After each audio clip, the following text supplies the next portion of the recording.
our first episode of Cooking with Diane, where together we are going to make some really good and delicious recipes that are not only tasty but healthy for you.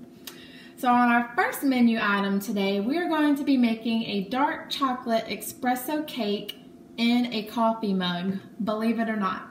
So before we get started, let's go ahead and grab our necessary equipment that we will need. We are going to need 2 mixing bowls, a coffee cup, an assortment of measuring spoons, and our whisk.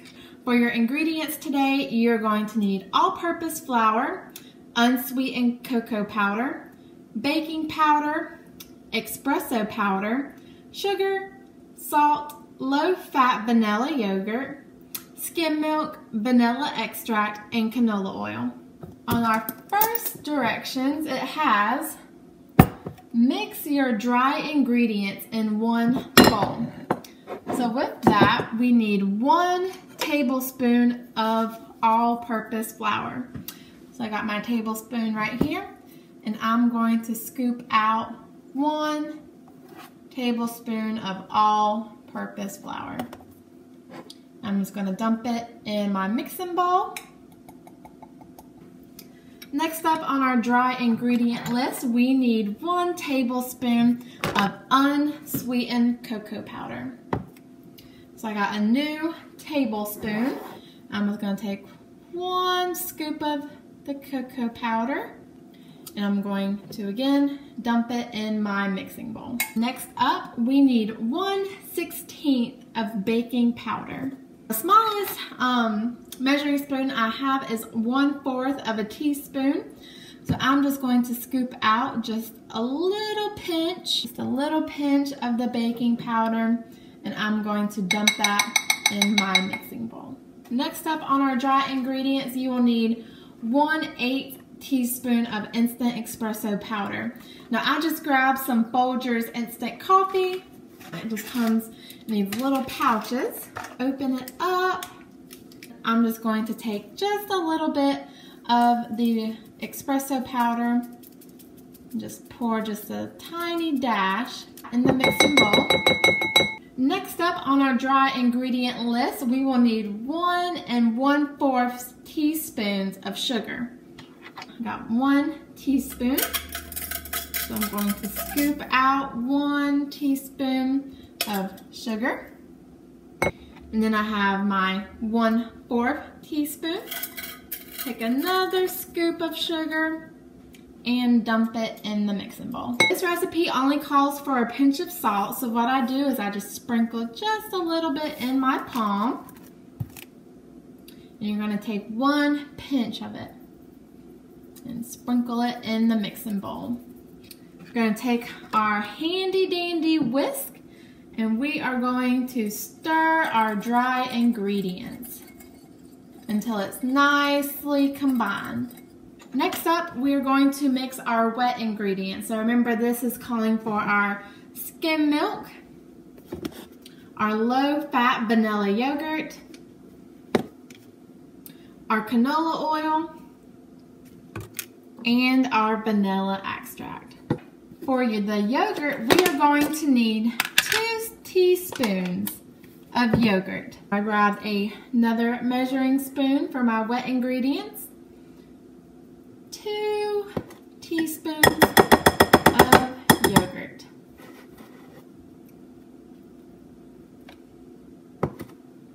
Next up on our wet ingredients, we will need 2 teaspoons of skim milk. I have my skim milk right here.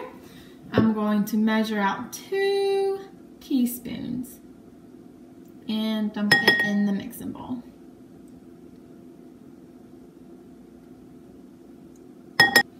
Next up on our ingredient list for our wet items, we will need 1/8 teaspoon of vanilla extract. So really just a couple drops is all you need.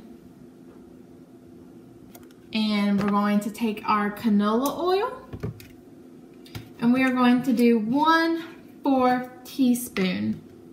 So take your 1/4 measuring spoon and measure out the canola oil and dump it in. Now I believe that is it for our wet ingredients. So what we're going to do, we're going to mix our wet ingredients together. And I have my whisk. Once you notice that it's nice and blended, you can go ahead and set it to the side. And we're going to take our coffee cup. We are going to grab some non-stick spray. And we're just going to spray a light coat in our coffee cup, just to make sure our cake does not stick in there. Next up, we're going to take that bowl of our dry ingredients and we are going to pour it in with our wet ingredients. Now we're just going to mix all of our ingredients together. And when you get done mixing, you will notice that it is a nice thick liquid. And I'm just going to grab a regular spoon and we are going to slowly pour it into our coffee cup. Looks like I got every drop. Next up on our directions, we are going to stick the coffee cup in the microwave for 1 minute and 30 seconds.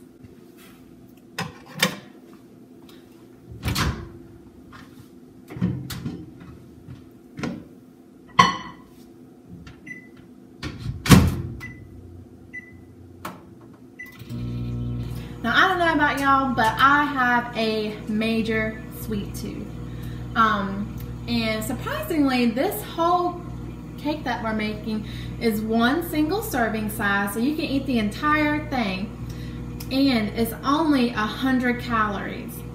Now, that's pretty good.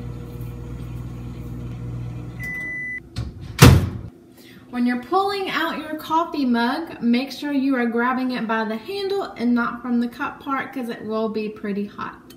So, all together, we have one very delicious looking cake in a mug. And I'm going to let this cool for 2 minutes and then I'm going to enjoy it for my lunch. I hope y'all enjoy this video. Treat yourself to something yummy. Treat your loved one to something pretty tasty. And I will look forward to making more cooking videos with y'all. All right, everybody, have a great day.